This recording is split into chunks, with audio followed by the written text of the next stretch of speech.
அதிகாரம் 9. புதிய ஏற்பாட்டில் சுகமாகுதல்கள். தங்கள் சரீரங்களில் வியாதியாயிருந்து சுகமாக்கப்படும்படியாக கர்த்தராகிய இயேசு கிறிஸ்துவிடம் வந்தவர்களில் அவர் நடப்பித்த அற்புதங்களை குறித்த எண்ணிறைந்த சம்பவங்கள் புதிய ஏற்பாட்டின் 4 சுவிசேஷங்களிலும் குறிப்பிடப்பட்டுள்ளன. இவ் அற்புத சுகமாகுதல்கள் அவர்கள் மேல் கொண்ட மனதுருக்கத்தின் பலனே ஆகும். கர்த்தராகிய இயேசு பிணியாளிகள் எல்லாரையும் சொஸ்தமாக்கினார்.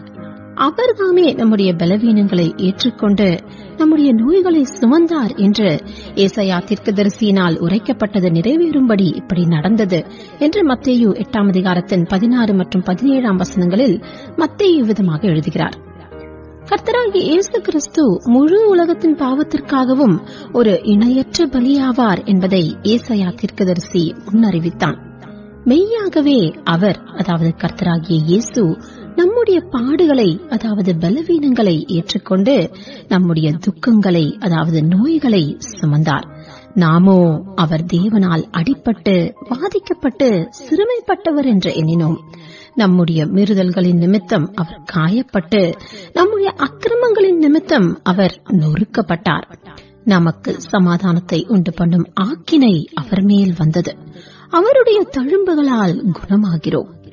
அடிக்கப்படும்படி கொண்டு போகப்படுகிற ஒரு ஆட்டுக்குட்டியைப் போலவும் அவர் தம்முடைய வாயை திறவாதிருந்தார். கர்த்தரோ அவரை நொறுக்க சித்தமாகி அவரை பாடுகளுக்குட்படுத்தினார். அவருடைய ஆத்துமா தன்னை குற்ற நிவாரண பலியாக ஒப்புக் கொடுக்கும் போது அவர் தமது சந்ததியை கண்டு நீடித்த நாளாயிருப்பார் என்று ஏசாயா 53 அதிகாரத்தின் 4, 5, 7 மற்றும் 10 வசனங்களில் நாம் வாசிக்கிறோம். யோவான் ஸ்நானன் கர்த்தராகிய இயேசுவை சுட்டிக் காண்பித்து, இதோ உலகத்தின் பாவத்தை சுமந்து தீர்க்கிற தேவ ஆட்டுக்குட்டி என்று கூறினான். இயேசு கிறிஸ்து தம்மைத்தாமே நமக்காக பலியாக ஒப்புக் கொடுத்தார் என்று அப்போஸ்தலர் பவுலும் எபேசியர் 5:2 கூறுகிறார். கிறிஸ்துவின் மீட்பின் கிரியை. நம்முடைய ஆத்ம மீட்புக்காக மட்டுமின்றி நம்முடைய சரீர மீட்புக்காகவும் கர்த்தராகிய இயேசு தம்முடைய ரத்தத்தை சிந்தி தம்மை மரணத்திற்கு ஒப்புக் கொடுத்தார். அந்த ஒரே பலியினாலே அவர் நம்முடைய சரீரத்தை பாவங்களிலிருந்தும் வியாதிகளிலிருந்தும் மீட்டுக் கொண்டார். ஆகவேதான் அப்போஸ்தலர் பவுல், உங்கள் சரீரமானது நீங்கள் தேவனாலே பெற்றும் உங்களில் தங்கியும் இருக்கிற பரிசுத்த ஆவியினுடைய ஆலயமாய் இருக்கிறதென்றும் நீங்கள் உங்களுடையவர்கள் அல்ல என்றும் அறியீர்களா? கிரயத்துக்கு கொல்லப்பட்டீர்களே, ஆகையால் தேவனுக்கு உடையவைகளாகிய உங்கள் சரீரத்தினாலும் உங்கள் ஆவியினாலும் தேவனை மகிமைப்படுத்துங்கள் என்று 1 கொரிந்தியர் 6 அதிகாரத்தின் 19, 20 வசனங்களில் அவர் விதம் கூறுகிறார். சுவிசேஷங்கள் குறிப்பிடும் சுகமாகுதல்கள் சில. சுகமாகுதல்களை பெற்றுக்கொண்ட சம்பவங்களில் சிலவற்றை சுவிசேஷங்கள் குறிப்பிடும் சுகமாகுதல்கள் சில. சுகமாகுதல்களை பெற்றுக்கொண்ட சம்பவங்களில் சிலவற்றை சுவிசேஷங்களிலிருந்து சுருக்கமாய் படித்து நம்முடைய பிறப்புரிமையையும் சுதந்திரமுமாயிருக்கிற தெய்வீக சுகத்தையும் ஆரோக்கியத்தையும் நமக்கு சொந்தமாக்கிக் கொள்ள தேவையான நம்முடைய விசுவாசத்தை கட்டி எழுப்பக்கூடிய முக்கியமான சில அம்சங்களில் நாம் நம் கருத்தை செலுத்துவோமாக. முதலாவது, கானானிய ஸ்திரீயின் மகளை குறித்து நாம் பார்க்கலாம்.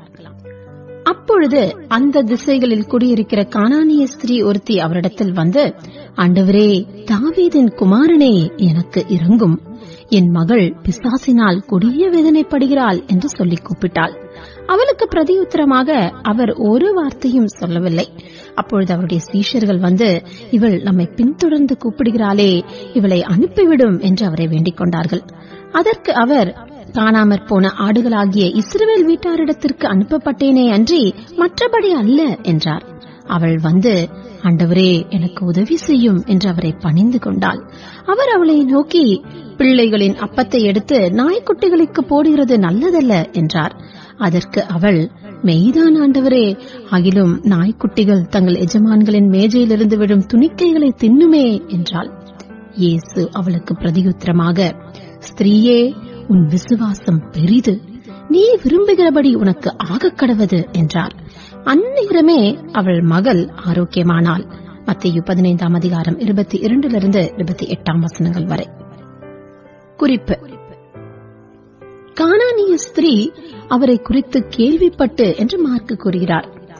அதாவது கர்த்தராகிய இயேசு எல்லா விதமான வியாதிகளையும் குணமாக்கி அசுத்த ஆவிகளை துரத்துகிறார் என்பதை அவள் கேள்விப்பட்டு அவரிடம் வந்து தன் மகளை பிடித்திருந்த பிசாசை துரத்திவிட வேண்டும் என்று அவரை வேண்டிக் கொண்டாள். கிறிஸ்துவின் மேல் விசுவாசத்தை உண்டாக்கத்தக்கதாக கிறிஸ்துவையும் அவருடைய வார்த்தைகளையும் போதிப்பதே சுகமாக்கும் ஊழியத்தின் மிக எளிய முறையாகும். ஆதலால் கர்த்தருடைய நாமத்தை தொழுது கொள்ளுகிற எவனும் ரட்சிக்கப்படுவான். அவரை விசுவாசியாதவர்கள் எப்படி அவரை தொழுது கொள்ளுவார்கள்? அவரை குறித்து கேள்விப்படாதவர்கள் எப்படி விசுவாசிப்பார்கள்? பிரசங்கிக்கிறவன் இல்லாவிட்டால் எப்படி கேள்விப்படுவார்கள்? அனுப்பப்படாவிட்டால் எப்படி பிரசங்கிப்பார்கள்? சமாதானத்தை கூறி நற்காரியங்களை சுவிசேஷமாய் அறிவிக்கிறவர்களுடைய பாதங்கள் எவ்வளவு அழகானவைகள் என்று எழுதியிருக்கிறதே. ரோமர் 10:13-15 வரை. கானானிய ஸ்திரீ கர்த்தராகிய இயேசுவின் சீஷர்களுடைய சுகமாக்கும் ஊழியத்தின் மேல் முற்றிலும் சார்ந்திராமல் அவரை குறித்து கேள்விப்பட்டு அவர் மேல் தன்னுடைய விசுவாசத்தை கட்டி எழுப்பிக் கொண்டாள். கிறிஸ்துவில் உங்கள் விசுவாசத்தை கட்டி எழுப்ப கற்றுக்கொள்ளுங்கள். சுகமாக்கும் ஊழியத்தை செய்பவர்களின் வரங்களின் மூலம் நாம் சுகமாக்கப்படாமற் போகக்கூடும். ஆனால் இயேசு கிறிஸ்து ஒருபோதும் நம்மை கைவிட மாட்டார்.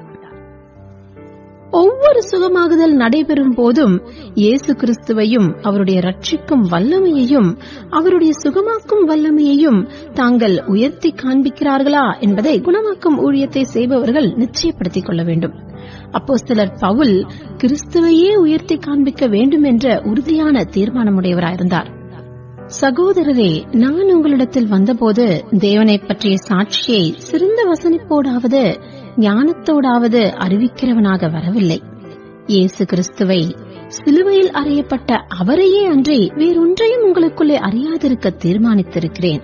1 கொரிந்தியர் 2:1-2 யோவான் ஸ்நானனை குறித்து ஜனங்கள் அவனே கிறிஸ்து என்று எண்ணிய போது அவன் நான் கிறிஸ்து அல்ல என்று அறிக்கையிட்டான்.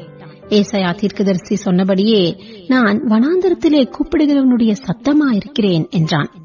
இங்கே அவன் தன்னை ஒரு ஆள் தத்துவமாக கூட வெளிப்படுத்துகிறதில்லை. பின்னும் அவன் கிறிஸ்துவை சுட்டிக்காட்டி இதோ உலகத்தின் பாவத்தை சுமந்து தீர்க்கிற தேவ ஆட்டுக்குட்டி என்றும் அவர் பெருகவும் நான் சிறுகவும் வேண்டும் என்று கூறினான்.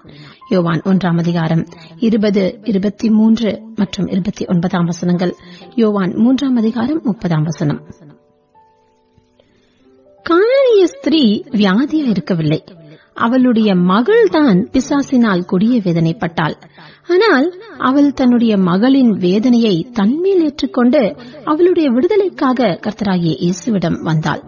சுகமடையும்படியாக வியாதியஸ்தரை கொண்டு வருகிறவர்கள் வெறும் அற்புதத்தை எதிர்பார்த்து அல்ல, உண்மையான மனதுருக்கத்தோடு வியாதியஸ்தரின் வேதனைகளை பகிர்ந்து கொண்டவர்களாய் அவர்களை கொண்டு வர வேண்டும்.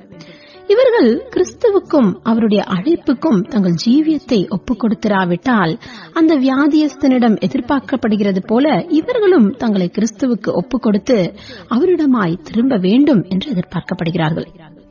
அவள் புறஜாதியான ஸ்திரியா இருந்த போதிலும் கூட கிறிஸ்துவை குறித்து அவர் தாவீதின் குமாரன் என்று மாத்திரமல்ல, ஆண்டவர் என்றும் ஒரு தரிசனத்தை தன்னில் கட்டி எழுப்பியிருந்தாள்.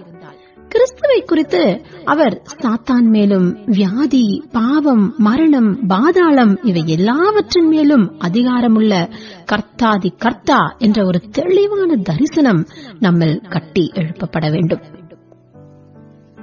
ஆண்டவரே எனக்கு இரங்கும் என்று அவள் அவரை நோக்கி கூப்பிட்டதாக நாம் வாசித்தோம். பாவ மன்னிப்பை போன்றே தெய்வீக சுகமும் தேவன் பாராட்டும் ஒரு இரக்கமாகும். நாம் கிருபையினால் ரட்சிக்கப்படுகிறோம், கிருபையினால் சுகமாக்கப்படுகிறோம். கர்த்தராகிய இயேசு தம்முடைய மகத்தான ராஜரீக கிருபையினால் நம்முடைய பாவங்களையும் வியாதிகளையும் தம்முடைய சரீரத்தின் மேல் ஏற்றுக்கொண்டார்.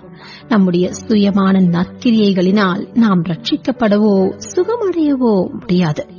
நாம் சுகமாக்கப்படும் போது வியாதியாயிருந்த நம்முடைய சரீரத்தில் வெளிப்படுத்தப்பட்ட கிருபையின் கிரியைக்காக நம்முடைய ஜீவிய காலம் முழுவதும் அவரை துதிப்போம் என்று தீர்மானிக்க வேண்டும். கானானிய ஸ்திரீ விசுவாசத்தின் ஒரு பரீட்சையினூடாக கடந்து செல்ல வேண்டியதா இருந்தது. உடனடியாக நாம் சுகத்தை பெற்றுக் கொள்ளாதிருக்கும் பட்சத்தில் பலவிதமான உணர்ச்சிகளும், எண்ணங்களும், கவலைகளும், சந்தேகங்களும், பயங்களும், அதைரியங்களும் நம்முடைய இருதயத்தையும் மனதையும் கடந்து செல்லக்கூடும். அவைகளுக்கு நாம் இடம் கொடாமல் வாக்குத்தத்தம் பண்ணினவர் அதை நிறைவேற்ற வல்லவராயிருக்கிறார் என்ற கிறிஸ்துவிலும் அவருடைய வார்த்தையிலும் உறுதியான விசுவாசத்தை கட்டி எழுப்ப கற்றுக்கொள்ள வேண்டும். சாராளை குறித்து அவள் வாக்குத்தத்தம் பண்ணினவர் உண்மையுள்ளவர் என்ற எண்ணினாள் என்று எபிரேயர் 11:11 கூறப்பட்டுள்ளது. எலிசபெத்து பரிசுத்த ஆவியினால் நிரப்பப்பட்டு தீர்க்க தரிசனமாக மரியாளிடம், விசுவாசித்தவளே பாக்கியவதி, கர்த்தராலே அவளுக்கு சொல்லப்பட்டவைகள் நிறைவேறும் என்றாள். அவ்வாறே ஆபிரகாமை குறித்தும் தேவனுடைய வாக்குத்தத்தத்தை குறித்து அவன் அவ்விசுவாசமாய் சந்தேகப்படாமல் தேவன் வாக்குத்தத்தம் பண்ணினதை நிறைவேற்ற வல்லவராய் இருக்கிறார் என்று முழு நிச்சயமாய் நம்பி தேவனை மகிமைப்படுத்தி விசுவாசத்தில் வல்லவனானான் என்று அப்போஸ்தலர் பவுல் அவரை பற்றி எழுதுகிறார். அவர் அதை தொடர்ந்து அது அவனுக்காக மாத்திரமல்ல நமக்காகவும் எழுதப்பட்டிருக்கிறது என்று அவர் கூறுகிறார். ரோமர் 4 20, 21, 23 மற்றும் 24 வசனங்கள். கானானிய ஸ்திரீ கடந்து செல்ல வேண்டியதாயிருந்த பரீட்சையை குறித்து நாம் கீழே சற்று தியானிப்போம். முதலாவது, அவளுடைய மகளை சுகமாக்குவதில் ஆர்வமில்லாதவர் போல கர்த்தராகிய இயேசு காணப்பட்டார். அவள் எவ்வளவு அதிகமாக அவரை நோக்கி கூப்பிட்டாலோ அவ்வளவு அதிகமாய் அதை கேளாதவர் போல அவளுக்கு பிரதியுத்தரமாக அவர் ஒரு வார்த்தையும் சொல்லவில்லை.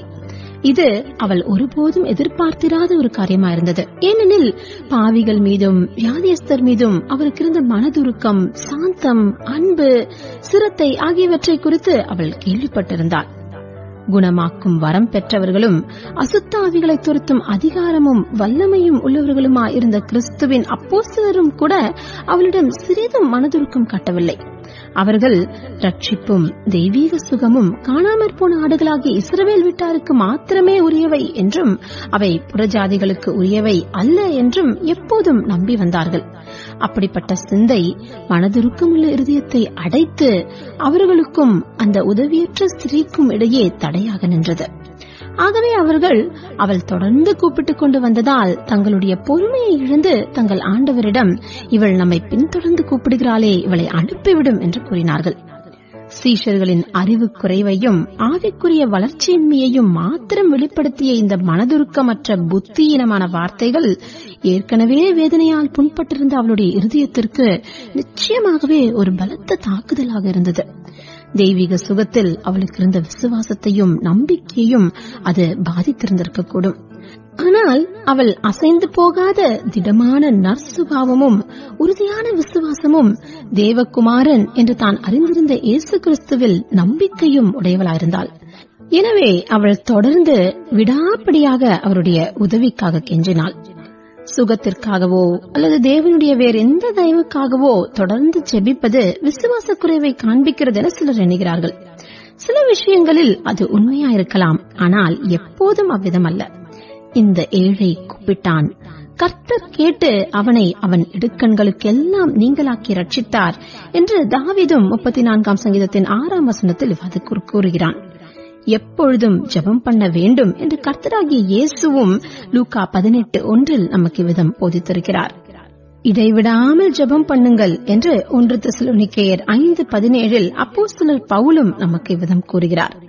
தீர்க்கதரிசியாகிய யோவேல் பின்மாற்றம் அடைந்திருந்த இஸ்ரவேலரை ஜெபம் பண்ணும்படியாக அழைக்கும் போது, புலம்புங்கள், அலறுங்கள், அழுங்கள், துக்கம் கொண்டாடுங்கள் போன்ற வார்த்தைகளை உபயோகிப்பதுடன் உள்ளே பிரவேசித்து ரட்டுடுத்தவர்களாய் ராத்தங்குங்கள் என்றெல்லாம் கூறுகிறான். யோவேல் 1 5 வசனம், 9 வசனம் மற்றும் 13 வசனங்களில் இவைகளை குறித்து நாம் வாசிக்கலாம்.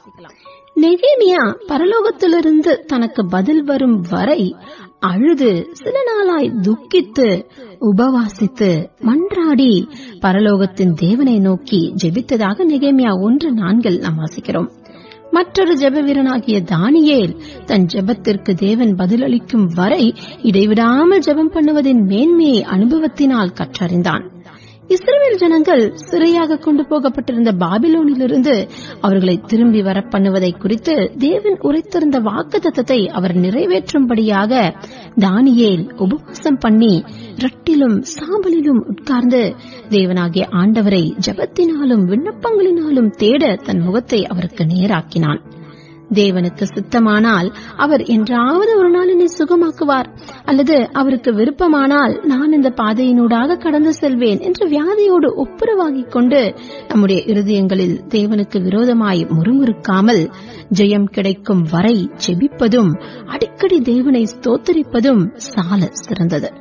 ஏனெனில் நம்முடைய ஆத்துமா வாழ்கிறது போல் நாம் எல்லாவற்றிலும் வாழ்ந்து சுகமாயிருக்க வேண்டும் என்பதே தேவனுடைய வாஞ்சையாகும் என்று 3 யோவான் 2 நாம் வாசிக்கிறோம். சீஷர்கள் கூறிய இவளை அனுப்பிவிடும் என்ற தன் இருதயத்தை நொறுக்கக்கூடிய வார்த்தைகளினால் உண்டான அதிர்ச்சி நின்று அவள் மீண்டு வர பிரயாசப்பட்டுக் கொண்டிருந்த போது கர்த்தராகிய இயேசுவும் அவர்களோடு சேர்ந்து கொண்டு காணாமற் போன ஆடுகளாகிய இஸ்ரவேல் வீட்டாரிடத்திற்கு அனுப்பப்பட்டேனே என்று மற்றபடி அல்ல என்று கூறினார். இப்போது அவளுடைய எல்லா நம்பிக்கையையும் அவமாக்கத்தக்கதாக அவளுடைய இருதயத்திற்குள் இருந்து எழுந்த ஏமாற்றத்தின் அலைகளை நாம் கற்பனை செய்து பார்க்கலாம். இருப்பினும் இச்சோதனையிலும் நிலை நின்று அவள் கர்த்தராகிய இயேசு கிறிஸ்துவுக்கு அருகாமையில் வந்து, ஆண்டவரே எனக்கு உதவி செய்யும் என்று அவரை பணிந்து கொண்டாள். இது நமக்கு எவ்வளவு நல்ல பாடமாய் அமைகிறது. எல்லா பிரயாசங்களும் பயனற்று போகும்போது, எல்லா வாசல்களும் நமக்கு அடைப்பட்டது போல தோன்றும் போது நாம் இன்னும் அவரிடம் நெருங்கி சென்று, ஆண்டவரே எனக்கு உதவி செய்யும் என்றும், நான் விசுவாசிக்கிறேன் ஆண்டவரே என் அவிசுவாசம் நீங்கும்படி உதவி செய்யும் என்றும் நாம் கூறலாம். கர்த்தராகிய இயேசு ஏற்ற சமயத்தில் சகாயம் செய்யும் கிருபையை நமக்கு அளிக்கிறார் என்று எபிரேயர் 4:16 நாம் வாசிக்கிறோம். நம்முடைய சகாயம் வானத்தையும் பூமியையும் உண்டாக்கின கர்த்தருடைய நாமத்தில் உள்ளது. தேவன் நமக்கு அடைக்கலமும் பலனும் ஆபத்து காலத்தில் அனுகூலமான துணையுமானவர் என்று 124 சங்கீதத்தின் 8 வசனத்திலும் 46 சங்கீதத்தின் 1 வசனத்திலும் இவ்விதங்களில் நாம் வாசிக்கிறோம். நம்முடைய சுயத்தின் மீதோ மனுஷர் மீதோ நாம் நமது நம்பிக்கையை வைக்காமல் மரித்தோரை எழுப்புகிற தேவன் மேல் நம்பிக்கையாயிருக்க கற்றுக்கொள்ளும்படியாக வியாதி உட்பட சில சோதனைகள் நம்மை சந்திக்கும்படி தேவன் அதை அனுமதிக்கிறார். இதுவரை அவள், அதாவது இந்த கானானிய ஸ்திரீ, ஒரு ஆச்சரியமான விசுவாசமும் தாழ்மையும் மன உறுதியும் உள்ள ஆவியை வெளிப்படுத்தினாள். இப்போது இம்மட்டும் அவள் சந்தித்த எல்லாவற்றையும் விட கடினமான கடைசி பரீட்சையை அவள் சந்திக்கப் போகிறாள். அவளது விசுவாசத்திற்கு கிடைக்கப் போகும் மகிமையுள்ள சிறப்பான பிரதிபலன் அப்பரீட்சையில் அவள் ஜெயம் பெறுவதை பொறுத்தே அமைந்திருந்தது. தமக்கு செவி கொடுப்பவர்களிடம் கிருபையுள்ள வார்த்தைகளை எப்போதும் பேசுகிறவரும் தம்முடைய பாதத்தில் விழுந்து பணிந்து கொள்பவர்களை தொட்டு சுகமாக்குகிறவருமான கர்த்தராகிய இயேசு பிள்ளைகளின் அப்பத்தை எடுத்து நாய்க்குட்டிகளுக்கு போடுகிறது நல்லதல்ல என்று அவளை தாழ்த்தக்கூடிய வார்த்தைகளை பேசினார். ஆனால் அவர் பெரிதும் வியக்கும் வகையில் அந்நிய ஜாதியை சேர்ந்த இந்த கானானிய ஸ்திரீ தன் இருதயத்தில் எவ்வித முறுமுறுப்பும் கோபமும் ஆத்திரமும் இன்றி எல்லா தாழ்மையோடும் இவ்வார்த்தைகளை ஏற்றுக்கொண்டு, மெய்தான் ஆண்டவரே, ஆகிலும் நாய்க்குட்டிகள் தங்கள் எஜமான்களின் மேஜையில் இருந்து விடும் துணிக்கைகளை தின்னுமே என்று பதிலளித்தார். நாம் இழிவுபடுத்தப்பட்டு நாய்களுக்கு சமமாய் எண்ணப்பட்டாலும், தேவனால் தாழ்த்தப்படுவது போல தோன்றினாலும் நம்முடைய இருதயத்தில் முறுமுறுக்காதிருப்போமாக. லாசருவின் சரீரம் முழுவதும் பருக்களால் நிறைந்திருந்த போதிலும் அவனோடு இருந்து அவனை தேற்றவோ அவனுடைய விசுவாசத்தை ஊக்குவிக்கவோ நண்பர்கள் ஒருவரும் அவனுக்கு இல்லாதிருந்த போதிலும், நாய்கள் வந்து அவன் பருக்களை நக்கிய போதிலும் அவன் தேவனோடுள்ள தன்னுடைய ஐக்கியத்தை காத்துக்கொண்டான். இதுவே அவனுடைய ஜீவியத்தின் சிறப்பாகும். இந்த ஸ்திரீயும் தனக்கு வந்த எல்லா நிந்தைகளையும் தாழ்வுகளையும் பொருட்படுத்தாமல் தன்னைத்தான் தாழ்த்தி தேவனுக்கு ஒப்பு கொடுத்த போது அவளுடைய விசுவாசம் வெகுவாய் பாராட்டப்பட்டது மாத்திரமல்ல, அந்நேரமே அவளுடைய மகள் ஆரோக்கியமானாள். விசுவாசத்தின் சோதனையில் நிலை நிற்பது எப்போதுமே தெய்வீக சுகம் போன்ற பலனை கொண்டு வருவதுடன், கர்த்தராகிய இயேசு வரும்போது புகழ்ச்சி, கனம், மகிமை இவற்றால் நம்மை முடிசூட்டுகிறது. 1 பேதுரு 1:7. அடுத்ததாக கதரேனருடைய நாட்டில் இருந்த பிசாசு பிடித்திருந்தவனை பற்றி நாம் சற்று தியானிக்கலாம். பின்பு அவர்கள் கடலுக்கு அக்கறையில் உள்ள கதரேனருடைய நாட்டில் வந்தார்கள். அவர் படவிலிருந்து இறங்கின உடனே அசுத்த ஆவியுள்ள ஒரு மனுஷன் பிரேத கல்லறைகளில் இருந்து அவருக்கு எதிராக வந்தான். அவனுடைய குடியிருப்பு கல்லறைகளிலே இருந்தது. அவனை சங்கிலிகளினாலும் கட்ட ஒருவனாலும் கூடாதிருந்தது. அவன் அநேகந்தரம் விலங்குகளினாலும் சங்கிலிகளினாலும் கட்டப்பட்டிருந்தும் சங்கிலிகளை முறித்து விலங்குகளை தகர்த்து போட்டான். அவனை அடக்க ஒருவனாலும் கூடாதிருந்தது. அவன் எப்பொழுதும் இரவும் பகலும் மலைகளிலும் கல்லறைகளிலும் இருந்து கூக்குரலிட்டு கல்லுகளினாலே தன்னை காயப்படுத்திக் கொண்டிருந்தான். அவன் இயேசுவை தூரத்திலே கண்டபோது ஓடி வந்து அவரை பணிந்து கொண்டு, இயேசுவே, உன்னதமான தேவனுடைய குமாரனே, எனக்கும் உமக்கும் என்ன? என்னை வேதனைப்படுத்தாதபடிக்கு தேவன் பேரில் உமக்கு ஆணை என்று மிகுந்த சத்தமிட்டு சொன்னான். ஏனெனில் அவர் அவனை நோக்கி, அசுத்த ஆவியே, இந்த மனுஷனை விட்டு புறப்பட்டு போ என்று சொல்லியிருந்தார். ஜனங்கள் புறப்பட்டு இயேசுவினிடத்தில் வந்து, லேகியோனாகிய பிசாசுகள் பிடித்திருந்தவன் வஸ்திரம் தரித்து உட்கார்ந்து புத்தி தெளிந்திருக்கிறதைக் கண்டு பயந்தார்கள். அப்படியே அவர் படவில் ஏறுகிற பொழுது பிசாசு பிடித்திருந்தவன் அவரோட கூட இருக்கும்படிக்கு தனக்கு உத்தரவு கொடுக்க அவரை வேண்டிக் கொண்டான். இயேசு அவனுக்கு உத்தரவு கொடாமல், நீ உன் இனத்தாரிடத்தில் உன் வீட்டிற்கு போய் கர்த்தர் உனக்கு இறங்கி உனக்கு செய்தவைகளை எல்லாம் அவர்களுக்கு அறிவி என்று சொன்னார். மார்க் 5:1-8 வரை மற்றும் மார்க் 5:14, 15, 18 மற்றும் 19. கர்த்தராகிய இயேசு தம்முடைய சுகமாக்கும் ஊழியத்தில் ஒரே விதமான சுகமாக்கும் முறையையே பயன்படுத்தவில்லை.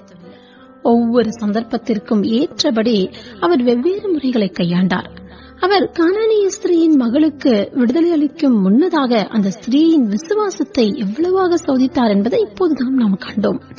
ஆனால் இந்த பிசாசு பிடித்திருந்தவனின் விஷயத்தில் அவன் லேகியோன் சேனை போன்று அநேக பிசாசுகளினால் பீடிக்கப்பட்டு வாதிக்கப்பட்டதினால் அவன் புத்தி தெளிவில்லாதிருந்ததைக் கண்டு அவர் அவனை வித்தியாசமான முறையில் அணுகினார்.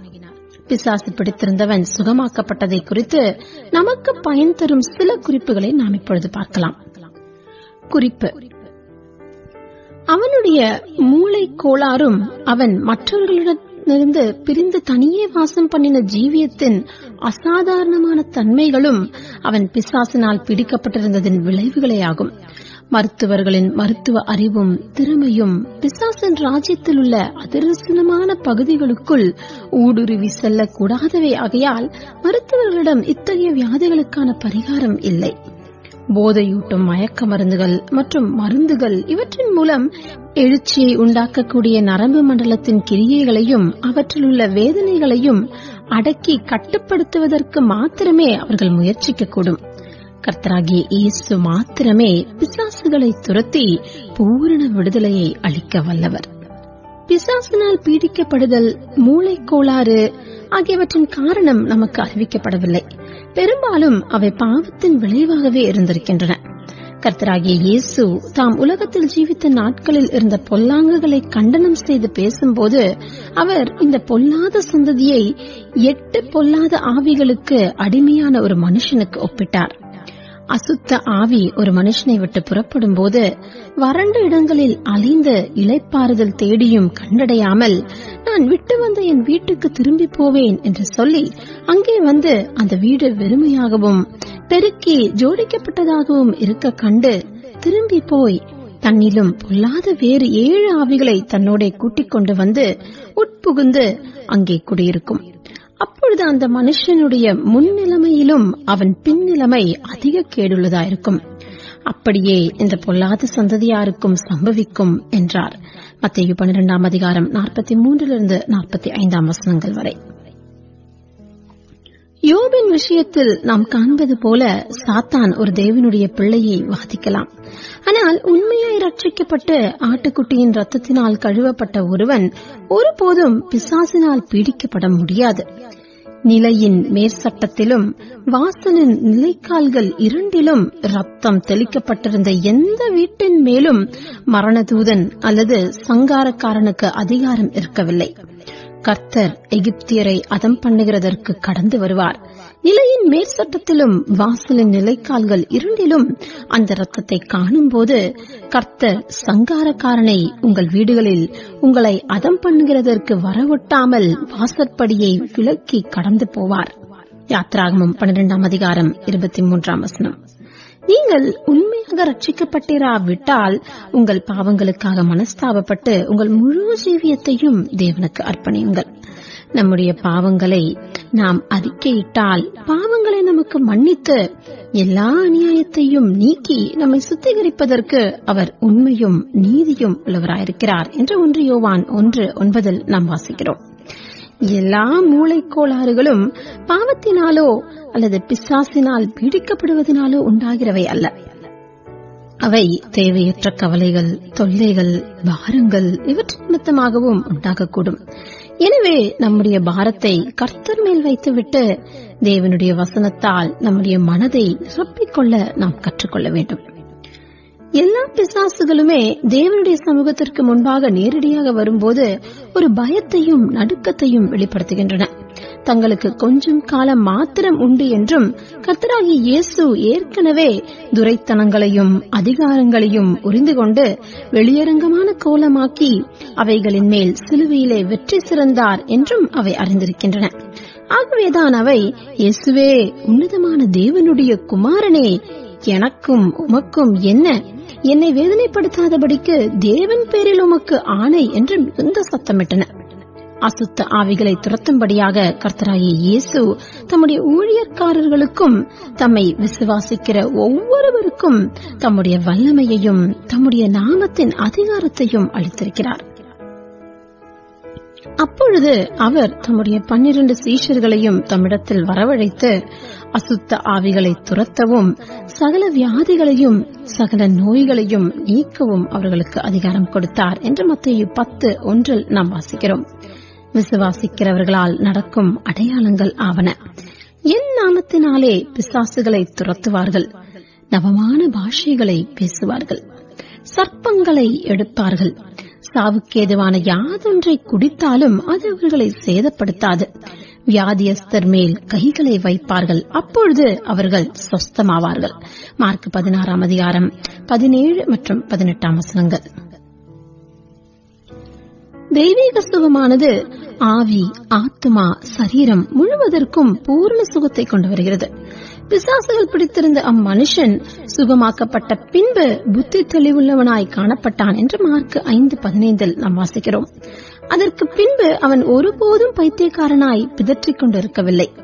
கல்லுகளினாலே தன்னை காயப்படுத்திக் கொண்டிருந்ததால் ரத்தம் ஒழுகிக் கொண்டிருந்த அவனுடைய சரீரம் முற்றிலும் சுகமாக்கப்பட்டு அவன் வஸ்திரம் தரித்தவனாய் காணப்பட்டான். எல்லாவற்றிற்கும் மேலாக அவனுடைய ஆத்துமா ரட்சிக்கப்பட்டது. எப்போதும் கர்த்தராகிய இயேசுவோடு கூடவே இருக்க வேண்டும் என்று அவன் விரும்பினான் என்று 18ஆம் வசனத்தில் நாம் வாசிக்கிறோம். கர்த்தராகிய இயேசு உங்களை ரட்சிக்கும் போது அவர் உங்கள் மனதையும் சரீரத்தையும் சுகமாக்குகிறார். அவர் உங்களை சுகமாக்கும் போது உங்கள் மனதையும் ஆத்மாவையும் ரட்சிக்கிறார்.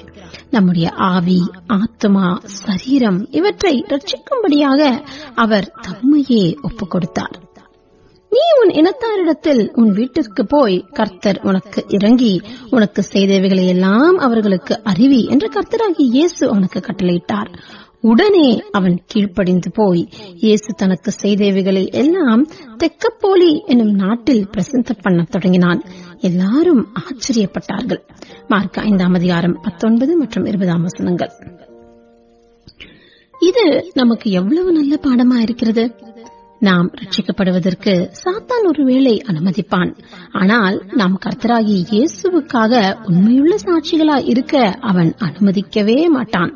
ஏனென்றால் நம்முடைய ஜீவியத்தினாலும் சாட்சியினாலும் ஆயிரக்கணக்கானோர் ரட்சிக்கப்படுவார்கள் என்றும் சுகமாக்கப்படுவார்கள் என்றும் அவன் அறிந்திருக்கிறான். கர்த்தராகிய இயேசுவின் சாட்சிகளாய் இருப்பதற்கு நாம் தவறினால் நாம் படிப்படியாக பின்மாற்றம் அடைந்து முடிவில் நம்முடைய பின்னிலைமை முன்னிலைமையிலும் அதிக கேடுள்ளதாய் மாறிவிடும் என்று மத்தேயு 12 அதிகாரத்தின் 45 வசனத்தில் நாம் வாசிக்கிறோம். நம்முடைய ஜீவியத்தினாலும் சாட்சியினாலும் ரட்சிக்கப்பட்டிருக்க வேண்டிய அநேக ஆத்துமாக்களின் இழப்பை குறித்து நாம் குற்றமுள்ளவர்களாக கணிக்கப்படுவோம். அடுத்ததாக பெரும்பாடுள்ள ஸ்திரியை பற்றி நாம் சற்று தியானிக்கலாம். அப்பொழுது 12 வருஷமாய் பெரும்பாடுள்ள ஒரு ஸ்திரீ அநேக வைத்தியர்களால் மிகவும் வருத்தப்பட்டு தனக்கு உண்டானவைகளை எல்லாம் செலவழித்தும் சற்றாகிலும் குணமடையாமல் அதிக வருத்தப்படுகிற பொழுது இயேசுவை குறித்து கேள்விப்பட்டு, நான் அவருடைய வஸ்திரங்களை ஆகிலும் தொட்டால் சொஸ்தமாவேன் என்று சொல்லி ஜனக்கூட்டத்துக்குள்ளே அவருக்கு பின்னாக வந்து அவருடைய வஸ்திரத்தை தொட்டாள். உடனே அவளுடைய உதிரத்தின் ஊரல் நின்று போயிற்று. அந்த வேதனை நீங்கி ஆரோக்கியமடைந்ததை அவள் தன் சரீரத்தில் உணர்ந்தாள்.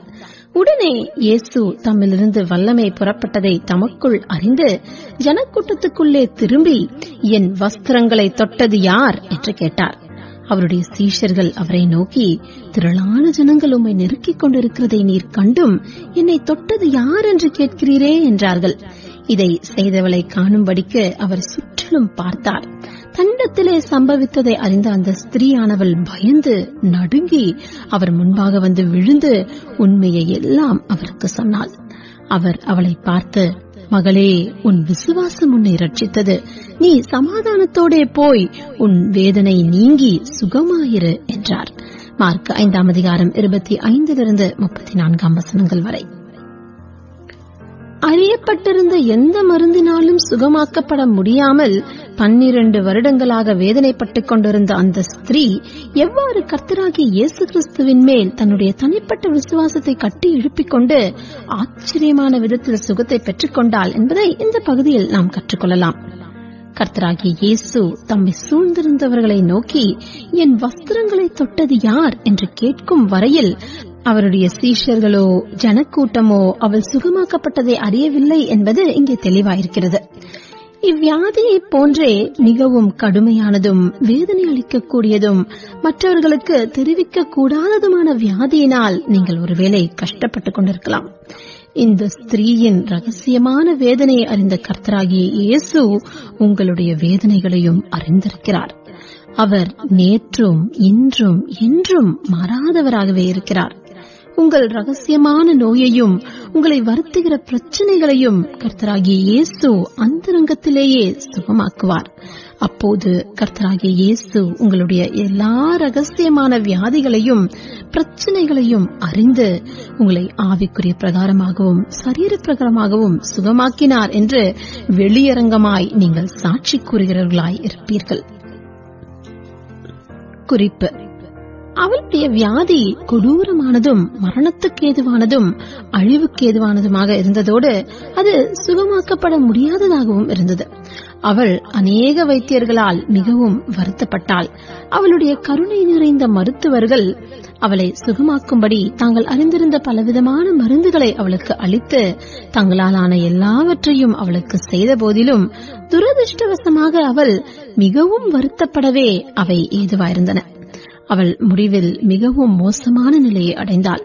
பலவித மருந்துகளை மிகுதியாக சரீரத்தில் புகுத்துவது இன்னும் அதிகமான வியாதிகளையும் அதிகமான வேதனைகளையும் சிக்கல்களையுமே கொண்டு வரும்.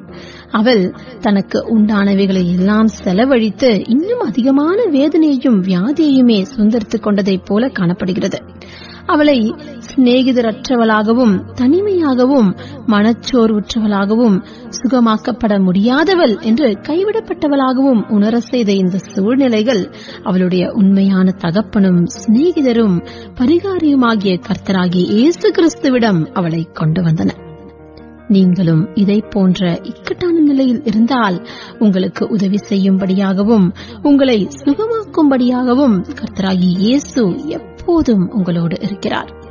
அவர் உங்கள் தகப்பனும் சிநேகிதரும் பரிகாரியும் பிரதான ஆசாரியரும் ஆவார். வருத்தப்பட்டு பாரம் சுமக்கிறவர்களே, நீங்கள் எல்லாரும் என்னிடத்தில் வாருங்கள், நான் உங்களுக்கு இளைப்பாறுதல் தருவேன். நான் சாந்தமும் மனத்தாழ்மையுமாயிருக்கிறேன். என் நுகத்தை உங்கள் மேல் ஏற்றுக்கொண்டு என்னிடத்தில் கற்றுக்கொள்ளுங்கள். அப்பொழுது உங்கள் ஆத்துமாக்களுக்கு இளைப்பாறுதல் கிடைக்கும். மத்தேயு 11:28 மற்றும் 29 வசனங்கள். வானங்களின் வழியாய் பரலோகத்திற்கு போன தேவகுமாரனாகிய இயேசு என்னும் மகா பிரதான ஆசாரியர் நமக்கு இருக்கிறபடியினால் நாம் பண்ணின அறிக்கையை உறுதியாய் பற்றிக் கொண்டிருக்க கடவோம். நம்முடைய பலவீனங்களை குறித்து பரிதபிக்க கூடாத பிரதான ஆசாரியர் நமக்கு இராமல் எல்லா விதத்திலும் நம்மை போல சோதிக்கப்பட்டும் பாவமில்லாதவராயிருக்கிற பிரதான ஆசாரியரே நமக்கு இருக்கிறார். ஆதலால் நாம் இரக்கத்தை பெறவும் ஏற்ற சமயத்தில் சகாயம் செய்யும் கிருபையை அடையவும் தைரியமாய் கிருபாசன தண்டையிலே சேரக்கடவும். எபிரேயர் 4:14-16 வசனங்கள் வரை. அந்த ஸ்திரீயானவள் கர்த்தராகிய இயேசுவை குறித்து கேள்விப்பட்டு ஜனக்கூட்டத்துக்குள்ளே அவருக்கு பின்னாக வந்து அவருடைய வஸ்திரத்தை தொட்டாள் என்று மார்க் 5:27 மற்றும் 28 நாம் வாசித்தோம். கர்த்தராகிய இயேசு அவளை பார்த்து, உன் விசுவாசம் உன்னை ரட்சித்தது என்று சொன்னார். தெய்வீக சுகமளிக்கும் ஊழியத்தில் விசுவாசம் ஒரு முக்கியமான பங்கு வகிக்கிறது. பெரும்பான்மையான சந்தர்ப்பங்களில் தெய்வீக சுகத்தை நாடுகிறவர்கள் ஏதாவது ஒரு விதத்தில் கர்த்தராகிய இயேசுவை குறித்து கேள்விப்பட்டிருக்கின்றனர். அவரால் சுகமாக்கப்பட்டு ரட்சிக்கப்பட்டு விடுதலையாக்கப்பட்டவர்கள் மூலமாகவோ அல்லது காணாமற் போன ஆடுகளாகிய இஸ்ரவேல் வீட்டார் அனைவருக்கும் பிரசங்கிக்கும்படியாக அவர் தமக்கு முன்பாக அனுப்பிய சீஷர்களின் மூலமாகவோ அவர்கள் அவரை குறித்து கேள்விப்பட்டிருந்திருக்கிறார்கள். இவ்வாறு சுகத்தை நாடி வந்த பலருக்குள்ளும் விசுவாசத்தின் வார்த்தை ஏற்கனவே விதைக்கப்பட்டு முளைத்து எழும்பி முழு வளர்ச்சியுள்ள நிலையை அடையும்படி வளர்ந்து கொண்டிருந்தது. அப்படிப்பட்டவர்கள் கர்த்தராகிய இயேசுவை நேரடியாக சந்தித்த போது தெய்வீக சுகங்களும் அற்புதங்களும் நடைபெற்றன. நாம் வசனத்தை போதிக்காமலும் கேட்கிறவர்களின் விசுவாசத்தை கட்டி எழுப்பாமலும் இருந்து கொண்டு நம் மூலம் தேவன் ஒரு அற்புதத்தை நடப்பிக்க வேண்டும் என்று எதிர்பார்ப்பது வேதாகமத்தின் அடிப்படையில் சரியல்ல. பல சந்தர்ப்பங்களிலும் கர்த்தராகிய இயேசு அவர்களிடமிருந்து விசுவாசத்தை கட்டாயமாய் எதிர்பார்த்தார். அவர்களில் அவர் விசுவாசத்தை சிருஷ்டித்தார். அவர் அவர்களது விசுவாசத்தை பாராட்டினார். அவ்விசுவாசத்தை கடிந்து கொண்டார். அவர்தாமே கூறிய சில வார்த்தைகள் கீழே கொடுக்கப்பட்டுள்ளன. ஸ்திரீயே, உன் விசுவாசம் பெரிது. மத்தேயு 15:28. இயேசு அவர்கள் விசுவாசத்தை கண்டு மார்க் 2:5. உன் விசுவாசம் உன்னை ரட்சித்தது. மார்க் 5:34. ஏன் உங்களுக்கு விசுவாசம் இல்லாமற் போயிற்று? மார்க் 4:40. தேவனிடத்தில் விசுவாசம் உள்ளவர்களாயிருங்கள். மார்க் 11:22. உங்கள் விசுவாசம் எங்கே? லூக்கா 8:25. மனுஷகுமாரன் வரும்போது பூமியிலே விசுவாசத்தை காண்பாரோ? லூக்கா 18:8. அவர்களுடைய அவ்விசுவாசத்தின் நிமித்தம் அவர் அங்கே அநேக அற்புதங்களை செய்யவில்லை என்று மத்தேயு 13:58 மத்தேயு விதமாக கூறியிருக்கிறார். அநேக இடங்களில் கர்த்தராகிய இயேசு விசுவாசத்தை போதிக்கும்படியாக சிறிது நேரத்தை செலவழித்தார். அதற்கான உதாரணங்களில் சிலவற்றை இப்பொழுது நாம் கீழே பார்க்கலாம். இயேசு பிரதியுத்தரமாக, விசுவாசம் இல்லாத மாறுபாடுள்ள சந்ததியே, எதுவரைக்கும் நான் உங்களோடு இருப்பேன்? எதுவரைக்கும் உங்களிடத்தில் பொறுமையாய் இருப்பேன்? அவனை என்னிடத்தில் கொண்டு வாருங்கள் என்றார். இயேசு பிசாசை அதட்டினார். உடனே அது அவனை விட்டு புறப்பட்டது. அந்நேரமே அந்த இளைஞன் சுத்தமானான். அப்பொழுது சீஷர்கள் இயேசுவினிடத்தில் தனித்து வந்து, அதை துரத்திவிட எங்களால் ஏன் கூடாமற் போயிற்று என்று கேட்டார்கள். அதற்கு இயேசு, உங்கள் அவ்விசுவாசத்தினாலேதான். கடுகு விதையளவு விசுவாசம் உங்களுக்கு இருந்தால் நீங்கள் இந்த மலையை பார்த்து இவ்விடம் விட்டு அப்புறம் போ என்று சொல்ல அது அப்புறம் போம். உங்களால் கூடாத காரியம் ஒன்றுமிராது என்று மெய்யாகவே உங்களுக்கு சொல்லுகிறேன். இந்த ஜாதி பிசாசு ஜெபத்தினாலும் உபவாசத்தினாலுமே அன்றி மற்றெவ்விதத்தினாலும் புறப்பட்டு போகாது என்றார். மத்தேயு 17:17-21 வசனங்கள் வரை. சீஷர்கள் அதை கண்டு, இந்த அத்திமரம் எத்தனை சீக்கிரமாய் பட்டு போயிற்று என்று சொல்லி ஆச்சரியப்பட்டார்கள். இயேசு அவர்களை நோக்கி, நீங்கள் சந்தேகப்படாமல் விசுவாசம் உள்ளவர்களாய் இருந்தால் இந்த அத்தி மரத்திற்கு செய்ததை நீங்கள் செய்வதுமல்லாமல் இந்த மலையை பார்த்து நீ பெயர்ந்து சமுத்திரத்திலே தள்ளுண்டு போ என்று சொன்னாலும் அப்படி ஆகும் என்று மெய்யாகவே உங்களுக்கு சொல்லுகிறேன். மேலும் நீங்கள் விசுவாசம் உள்ளவர்களாய் ஜெபத்திலே எவைகளை கேட்பீர்களோ அவைகளை எல்லாம் பெறுவீர்கள் என்றார். மத்தேயு 21 20 22 வசனங்கள் வரை. அப்பொழுது அப்போஸ்தலர் கர்த்தரை நோக்கி, எங்கள் விசுவாசத்தை வர்த்திக்க பண்ண வேண்டும் என்றார்கள். அதற்கு கர்த்தர், கடுகு விதையளவு விசுவாசம் உங்களுக்கு உண்டாயிருந்தால் நீங்கள் இந்த காட்டத்தி மரத்தை நோக்கி, நீ வேரோடே பிடுங்கொண்டு கடலிலே நடப்படுவாயாக என்று சொல்ல அது உங்களுக்கு கீழ்ப்படியும் என்றார். லூக்கா 17 5-6 வசனங்கள். ஆவிக்குரிய அல்லது சரீர பிரகாரமான ஒரு அற்புதம் நிகழ்வதற்கு விசுவாசம் சிருஷ்டிக்கப்பட வேண்டியது அவசியம். இஸ்ரவேல் புத்திரர் தேவனுடைய வாக்குத்தத்தங்களை விசுவாசத்தினாலே தேடாதபடியால் அவற்றை சுதந்திரித்துக் கொள்ளவில்லை என்று அப்போஸ்தலர் பவுலும் ரோமர் 9:32 இவ்விதம் கூறுகிறார். பெரும்பாலுள்ள ஸ்திரீ கிறிஸ்துவில் தன்னுடைய தனிப்பட்ட விசுவாசத்தை கட்டி எழுப்பிக் கொண்டாள். தனிப்பட்ட விசுவாசமானது தனிப்பட்ட சுகத்தையும் தனிப்பட்ட அற்புதங்களையும் தனிப்பட்ட ஜெயங்களையும் கொண்டு வருகிறது. அநேகர் கிறிஸ்துவில் தங்கள் தனிப்பட்ட விசுவாசத்தை கட்டி எழுப்பும்படி அவருடைய வசனங்களை ஆராய்ந்து கற்றுக்கொள்ளாமல் இருக்கிறபடியால் சுகத்தை பெற்றுக் கொள்ளாமலும் தங்கள் ஆவிக்குரிய ஜீவியத்தில் தனிப்பட்ட அற்புதங்களை அனுபவியாமலும் இருக்கிறார்கள். தேவன் யோசுவாவை நோக்கி, இந்த நியாயப்பிரமாண புஸ்தகம் உன் வாயை விட்டு பிரியாதிருப்பதாக, இதில் எழுதியிருக்கிறவைகளை எல்லாம் நீ செய்ய கவனமாயிருக்கும்படி இரவும் பகலும் அதை தியானித்துக் கொண்டிருப்பாயாக. அப்பொழுது நீ உன் வழியை வாய்க்க பண்ணுவாய், அப்பொழுது புத்திமானாயும் நடந்து கொள்ளுவாய் என்றார். யோசுவா 1 வசனம். அவள், அதாவது அந்த ஸ்திரீயானவள் தன்னுடைய விசுவாசத்தின்படி கிரியை செய்தாள். கிறிஸ்துவின் வல்லமையின் மேல் உறுதியான விசுவாசத்தை கட்டி எழுப்பினதன் மூலமாக அவள் தன் மனதிலும் இருதயத்திலும் இருந்த எல்லா சந்தேகங்களாகிய தடைகளையும் அகற்றினாள். அவள் தன் கடந்த கால குறைபாடுகள், பிரச்சனைகள், வேதனைகள், வியாதியின் அறிகுறிகள், தனது மதிப்புக்குரிய சிறப்பு மருத்துவர்களின் பயமுறுத்தும் மருத்துவ அறிக்கைகள் இவற்றையெல்லாம் தியானிப்பதை முற்றிலும் மறுத்துவிட்டு தன் இருதயத்தை விசுவாசத்தால் நிரப்ப துவங்கி தான் விசுவாசித்ததை அறிக்கை செய்தாள். அவள் தன்னுடைய விசுவாசம் எதை செய்யும்படி அவளை ஏவினதோ அதையே பேசும்படி தீர்மானித்து தான் எதை பேசினாலோ அதையே செயல்படுத்தினாள். நான் அவருடைய வஸ்திரங்களை ஆகிலும் தொட்டால் சுஸ்தமாவேன் என்று சொல்லி அவள் தான் விசுவாசித்தபடியே கிரியை செய்தாள். அவள் ஜனக்கூட்டத்துக்குள்ளே அவருக்கு பின்னாக வந்து அவருடைய வஸ்திரத்தை தொட்டாள். அவளுக்கு சுகமும் தான் சுகமானதை குறித்த உணர்வும் பின்புதான் உண்டானது. தன் விசுவாசத்தின்படி அவள் கிரியை செய்த பின்பு அந்த வேதனை நீங்கி ஆரோக்கியம் அடைந்ததை அவள் தன் சரீரத்தில் உணர்ந்தாள். சுகமும் அதை பற்றிய உணர்வும் முன்னதாக உண்டாயிருக்குமானால் அது விசுவாசமே அல்ல. உணர்வு விசுவாசத்தை பிறப்பிப்பதில்லை, ஆனால் விசுவாசமே சுகத்தையும் அதன் உணர்வையும் பிறப்பிக்கிறது. விசுவாசமும் வல்லமையும் இடியும் மின்னலும் போல ஒன்றுக்கொன்று தொடர்புடையன. அவளுடைய சக்தி வாய்ந்த விசுவாசம் கர்த்தராகிய இயேசுவிலிருந்து அவருடைய சக்தி வாய்ந்த வல்லமையை புறப்பட செய்து ஒரு அற்புதத்தை நிகழ செய்தது. அவள் தன் சரீரத்தில் உணர்ந்தது போலவே கர்த்தராகிய இயேசுவும் தம்மிலிருந்து வல்லமை புறப்பட்டதை தமக்குள் அறிந்தார். அவருடைய வல்லமையின் மகா மேன்மையான மகத்துவம் விசுவாசிக்கிறவர்களாகிய நமக்குள்ளே கிரியை செய்கிறது என்று எபேசியர் 1:19 நாம் வாசிக்கிறோம். ஆகவே கர்த்தராகிய இயேசு அவளை நோக்கி, மகளே, உன் விசுவாசம் உன்னை ரட்சித்தது என்றார்.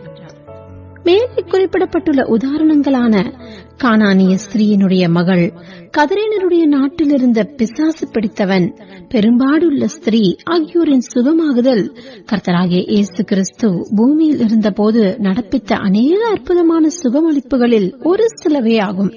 நாம் விசுவாசத்தின் ஒரு பரீட்சையின் வழியாய் போகும்போது சுகத்திற்காக தேவ சமூகத்தில் காத்திருக்க வேண்டும். அது ஒருவேளை தாமதமாகலாம். தேவனுக்கு நம்முடைய சுகத்தில் அக்கறை இல்லை என்பது போலவும் நமக்கு தோன்றக்கூடும். தேவனை பொறுத்தவரை அவர் தாமதிப்பது அவர் செவி கொடுக்க மறுக்கிறார் என்று பொருள்படாது. நம்முடைய சுகம் அவருடைய மகிமைக்காகவே. சாத்தான் நமக்கு எதிராக இருந்தாலும் நாம் ஒரு உண்மையுள்ள சாட்சியாக இருப்போம் என்று தீர்மானிப்போமாக. நாம் அவரில் விசுவாசம் வைத்து சுகத்திற்காக நம்முடைய விசுவாசத்தை பயிற்சிப்போமாக. சுகமாக்குவதே எப்போதும் தேவ சித்தம் என்று நீங்கள் அறிந்து கொள்ளவும் உங்களை தைரியப்படுத்தவுமே இந்த உதாரணங்கள் கொடுக்கப்பட்டுள்ளன. ஏனென்றால் என்னிடத்தில் வருகிறவனை நான் புறம்பே தள்ளுவதில்லை என்று கர்த்தராகிய இயேசுதாமே யோவான் 6:37 இவ்வாறு வாக்குத்தத்தம் பண்ணியிருக்கிறார்.